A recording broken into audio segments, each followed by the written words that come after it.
Hello, world. I'm Miles Reynolds, and I'm here to talk to you guys about the steps in a typical decision making process.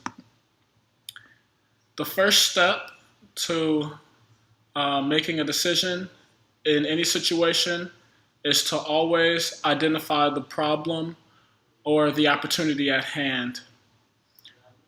This is probably the most important step because it's impossible to fix something that you don't know is broken or where the problem is. So, first things first, you always need to figure out what's wrong and what's going on and ways to fix that.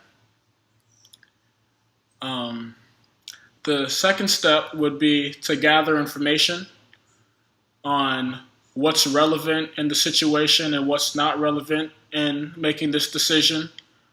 What you need to know before making this decision that will help you make the right one that and prevent you from making the wrong one, so you're in even worse shape than when you started.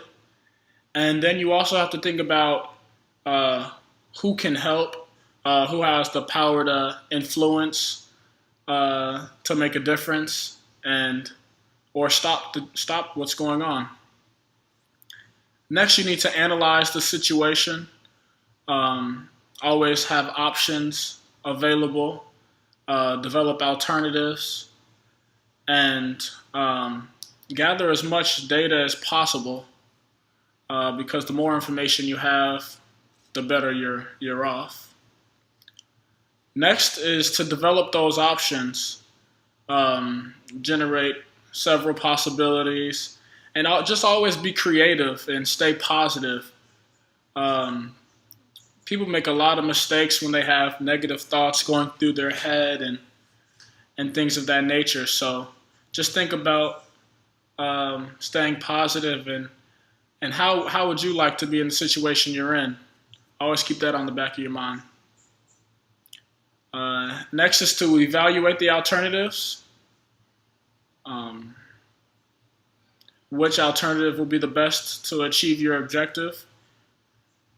And then you have to select a preferred alternative after you weigh out all your options and evaluate your alternatives. You gotta pick one. Then think of what might happen, the problems that it might cause. Not only think of the benefits, but also think of the risks of making that decision, and explore future consequences because every decision you make, it might backfire on you. So even if that's the case, just be positive and be confident in the decision you make because it's not always going to be the right one. And then lastly, just act on the decision.